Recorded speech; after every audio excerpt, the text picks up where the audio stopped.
Hello friends, welcome છે આપણા કમ્પ્યુટરના ક્વેશ્ચનની સિરીઝમાં. બરાબર, તો તમારે સચિવાલયમાં 25 માર્ક્સનું કમ્પ્યુટર પૂછવાનું છે. બરાબર, તો એની માટે મેં આ કમ્પ્યુટર સિરીઝ ચાલુ કરેલી છે. બરાબર, દરરોજ આપણે 10 થી 20 ક્વેશ્ચન છે એ સોલ્વ કરશું, જેથી તમારે હજી કેટલાય દિવસો બાકી છે, તમારે કેટલાય ક્વેશ્ચન થઈ જશે. બરાબર, તો તમને એક્ઝામમાં પૂછાયેલા પ્રશ્નો પાછા હું કરાવું છું, એટલે તમને એવા પ્રશ્નો પૂછવાની સંભાવના ખૂબ જ વધારે છે, અથવા એ ટાઈપના પૂછાશે અથવા એના જેવા પ્રશ્નો પૂછાશે. બરાબર, તો બધા જ વિડીયો તમે પૂરેપૂરા જોઈજો. બરાબર, આગળ હું 3 વિડીયો અપલોડ કરી ચૂક્યો છું, આ ચોથો વિડીયો છે. બરાબર, તો હજી તમે આગળના 3 વિડીયો ના જોયા હોય તો એ પહેલાં જોઈ લેજો, અને તમે મારી ચેનલને જો સબસ્ક્રાઈબ ના કરી તો સબસ્ક્રાઈબ કરી જે બાજુમાં બેલનો આઇકન છે એ દબાવી દેજો. બરાબર, ચાલો હવે આપણે સોલ્યુશન જોઈએ.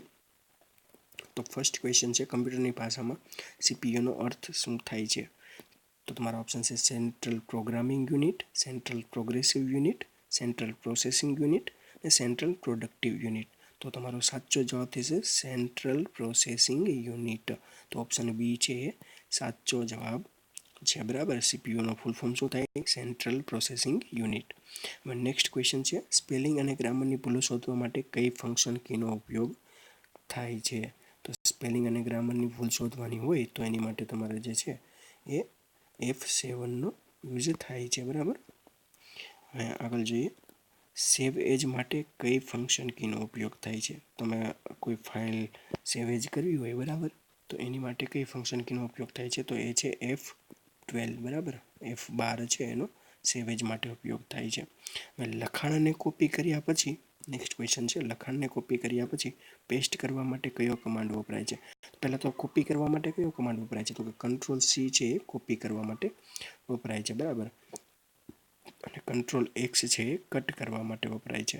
બરાબર, અને આપણને શું પૂછ્યું? તો પેસ્ટ કરવા માટે કયો કમાન્ડ વપરાય છે? તો પેસ્ટ કરવા માટે વપરાય છે Ctrl+V, એટલે ઓપ્શન ડી છે એ સાચો છે. બરાબર, તમે કોપી કરવું હોય તો Ctrl+C, કટ કરવું હોય તો Ctrl+X. બરાબર, અને પેસ્ટ કરવું હોય કોપી કટ કર્યા પછી તો એ છે Ctrl+V. બરાબર, તો એ તમારો ઓપ્શન ડી છે એ સાચો જવાબ થઈ જશે. હવે નેક્સ્ટ ક્વેશ્ચન છે, કમ્પ્યુટરની ભાષામાં LPSનો અર્થ શું થાય છે? બરાબર, તો LPSનો મતલબ શું થાય છે? તમારો 5મો ક્વેશ્ચન છે, તો તમારો જવાબ આવશે લાઇન પર સેકન્ડ. બરાબર, તો એ જે ઓપ્શન એ છે એ સાચો જવાબ છે, લાઇન પર સેકન્ડ. બરાબર, હવે નેક્સ્ટ ક્વેશ્ચન જોઈએ. છઠ્ઠો ક્વેશ્ચન છે, પ્રિન્ટ પ્રિવ્યૂ જોવા માટે કયા કમાન્ડનો ઉપયોગ થાય છે? બરાબર, પ્રિન્ટ પ્રિવ્યૂ જોવા માટે કયા કમાન્ડનો ઉપયોગ થાય? તો એ છે ઓપ્શન એ Ctrl+F2. બરાબર, તો Ctrl+F2 છે એ તમે કોઈ પણ તમે જ્યારે પ્રિન્ટ કરવાના હોય તો એને પહેલાં તમારે કેવી પ્રિન્ટ થશે એનું પ્રિવ્યૂ તમારે જોવું હોય તો તમે Ctrl+F2 દ્વારા એ જોઈ શકો છો. બરાબર, .doc એટલે કે .doc એ કયા પ્રોગ્રામનું એક્સટેન્શન છે? બરાબર, તો એ છે MS વર્ડનું એક્સટેન્શન છે. બરાબર, કોઈ પણ ફાઇલ તમે સેવ કરો કે એવું કરો એટલે એની પાછળ એની મેળે એક્સટેન્શન આવી જ જતું હોય. બરાબર, તો એ અલગ અલગ ફાઇલ હોય તો એનું અલગ અલગ એક્સટેન્શન હોય. બરાબર, તો એ MS વર્ડમાં કયું એક્સટેન્શન મળે છે? તો કે .doc છે એ MS વર્ડમાં એનું એક્સટેન્શન મળે છે. બરાબર, હવે નેક્સ્ટ ક્વેશ્ચન છે એ પણ એક્સટેન્શન ઉપર જ છે, તો .jpg છે એ કયા પ્રોગ્રામનું એક્સટેન્શન છે? બરાબર, તો એ છે પિક્ચર ફાઇલ જે હોય, બરાબર, પિક્ચર ફાઇલ, તો એનું એ એક્સટેન્શન છે. બરાબર, હવે નેક્સ્ટ ક્વેશ્ચન જોઈએ. .in છે એ કયા દેશનો ખ્યાલ આવે છે? .in. બરાબર, આપણે લખતા હોય www.com.in. બરાબર, એવી અલગ અલગ વેબસાઇટ હોય બધી, તો એમાં .in છે એ શું છે? તો .in છે એ ઇન્ડિયા માટે છે. બરાબર, ઇન્ડિયા માટે છે, તો એ કયા દેશનો ખ્યાલ આપે?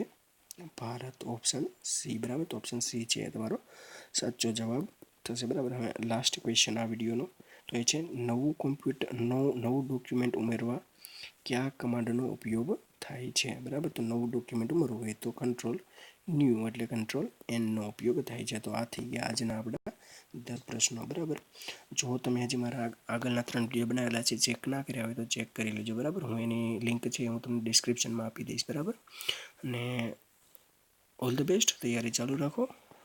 બરાબર, જય હિન્દ, જય ભારત. લાઈક કરજો, શેર કરજો, અને ચેનલને હજી સબસ્ક્રાઈબ ના કરી તો સબસ્ક્રાઈબ કરી લેજો. અને હજી આજે હું સોલ્યુશન આપું છું એમાં કંઈ ડાઉટ હોય તો મને કોમેન્ટમાં જણાવજો. બરાબર, થેન્ક યુ, જય હિન્દ, જય ભારત.